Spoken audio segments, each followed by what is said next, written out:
I have Scindapsus Jade Satin Aurea. So if you're familiar with Scindapsus Jade, they have these. This one looks like a regular jade. Has like really beautiful satiny leaves. But this is Aurea, so it has these beautiful variegated. This one is very light stressed. I got too much light. But this is what I bought it like, with just these 2 leaves. So then this is a new leaf, and then it shot out this long runner, and it gets enough light. But I think I want to cut all of it back because the potential for 9 more of these, and then that's how I can make a one big full pot.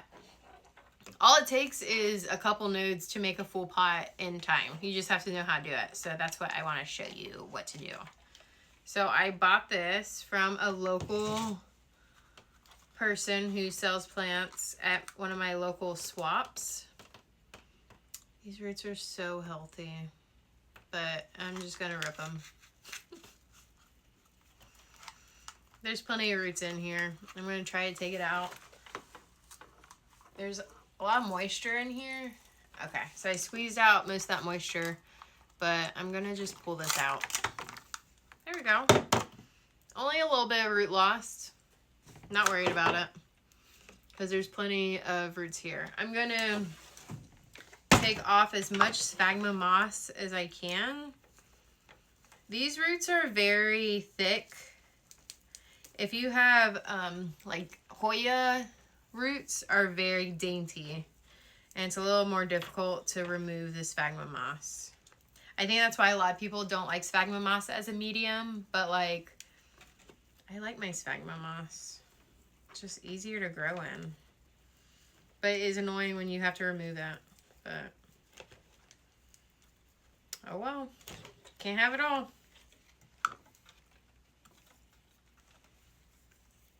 All right. That is that. Looking good. I think I'm just going to keep it in this little 3-inch pot. And then it's time to pot it up.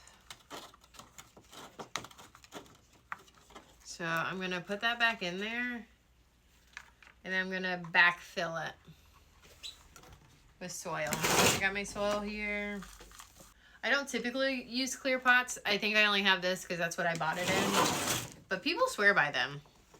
And I believe them when they say they prefer a clear pot, but I think the clear pots cost more than the regular pots, so I think I'm just cheap.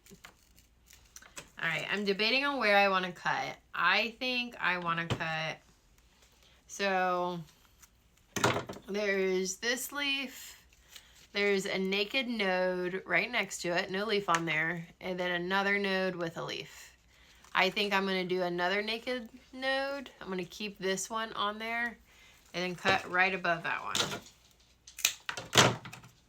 So like this is what we have.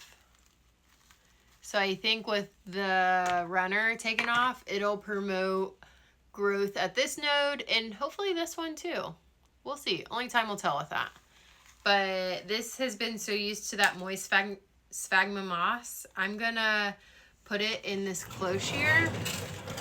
I have another plant from another video already in here. I'm going to rinse this off and then put it in here. Okay, all rinsed off. It's watered in. I'm going to put it in this. That might also be too big. Oh well. I'm also going to put, so this looks like nothing.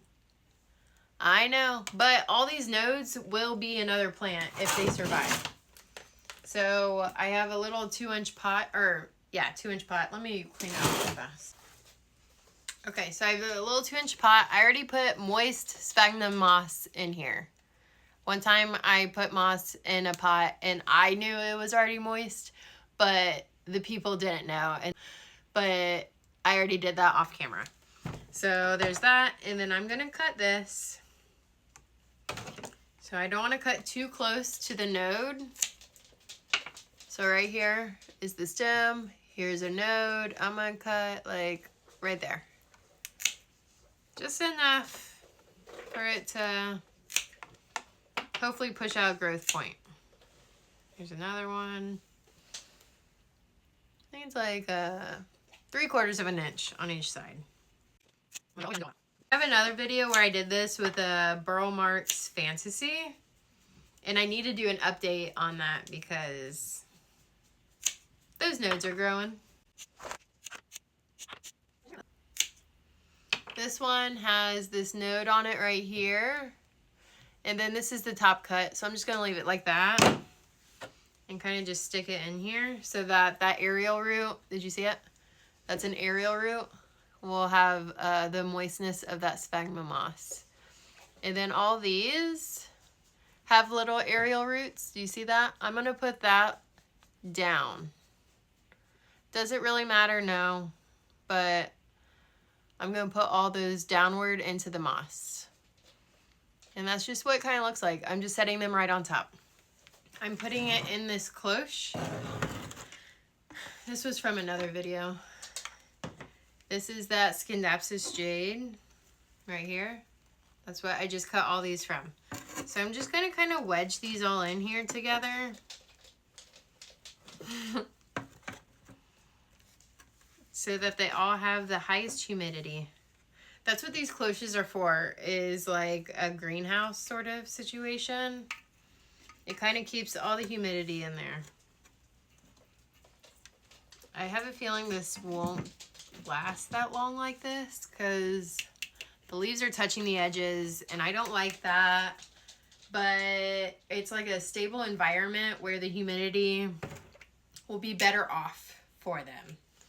The Scindapsus Jade just got put into soil because I'm worried that the transition could make it mad. The extra humidity will make it less mad. So it's kind of like a balancing. And then all those little nodes that cut off of it, that moss needs to stay moist, and the humidity level in here will hopefully push new growth, like activation point. So like every single one of those nodes could turn into a whole new plant. That's the goal. So they're in there, looking good. I'll talk to you soon. Bye.